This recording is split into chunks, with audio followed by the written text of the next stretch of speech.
Est-ce que c'est possible que vous ayez des dépendances toxiques à l'intérieur de votre code tout de suite?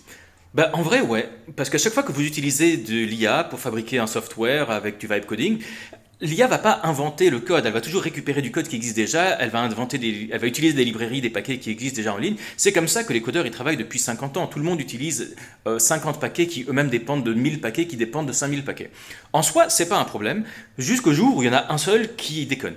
Donc par exemple, l'année dernière, il y en avait un qui s'appelait LeftPad, qui faisait juste 11 lignes de code, et le gars, c'est un Californien qui a eu un problème avec son employeur, il a décidé de le retirer de NPM. Et du jour au lendemain, il y a une centaine, un millier d'entreprises qui ont buggé, et parmi lesquelles il y avait Facebook, Netflix, Spotify, PayPal, des gros trucs.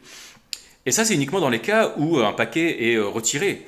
Mais parfois, il y a aussi des paquets qui peuvent être vraiment pleins de hacks et qui peuvent être. Il suffit qu'il y ait une mise à jour qui soit destinée à voler tous vos secrets et ça peut faire vraiment du gros dégât. En 2024, il y avait un cas qui s'appelait XYZ Utils ou XZ Utils qui avait touché des millions et des millions de sites web. Donc, il faut faire gaffe avec ça. Quand vous utilisez l'IA pour vibe coder, c'est génial, mais c'est toujours bien d'avoir des bonnes normes de sécurité. Il y a des skills sur Claude qui vous permettent de regarder ça. Et puis sinon, c'est toujours bien d'avoir un vrai CTO qui vous accompagne pour être sûr que ça ne va pas vous coûter énormément sur le long terme.